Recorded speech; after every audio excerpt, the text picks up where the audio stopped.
My Last Duchess by Robert Browning. That's my last Duchess painted on the wall, looking as if she were alive. I call that this a wonder. Now, Profandel's hand. Work busily a day, and there where she stands. Will it please you sit and look at her? I said. Profundals, by design, for never read strangers like you that pictured countenance, the depth and passion of its earnest glance. But to myself returned, since none puts by. The curtain I have drawn for you, but I, and seem as I would ask me, if they durst, how such a glance came there.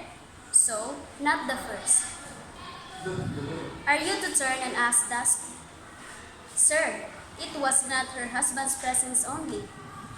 Call that spot of joy into the Duchess' cheeks.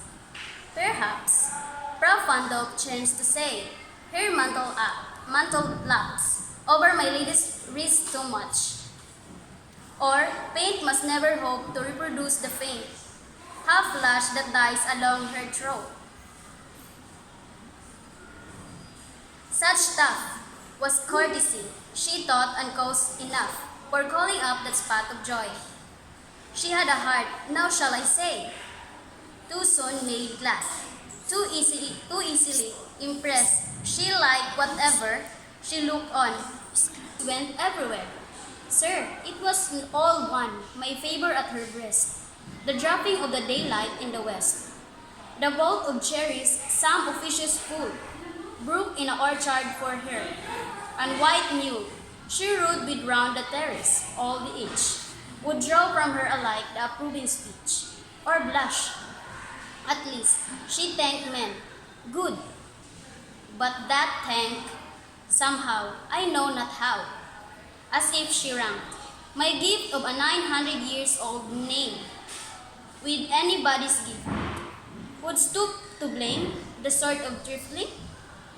Even had you skill in speech, which I have not, to make your will quite clear to such as one, and say, just this, or that in your disgustly, here you miss, or there exceed the mark, and she let herself be lessoned so, nor plainly said, herewith to yours, forsooth, and made excuse.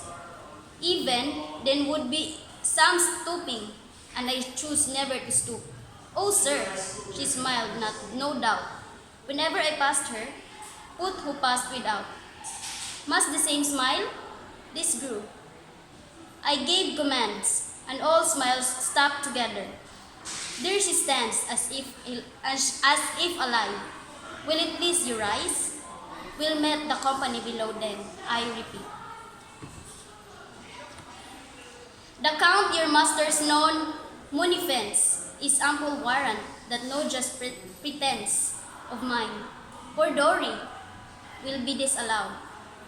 Though his fair daughter's self, as I avowed, as staring is my object, nay, we'll go together down, sir. Notice Neptune, though, taming a seahorse, through a ratery which clouds of Innsbruck cast in bronze for me.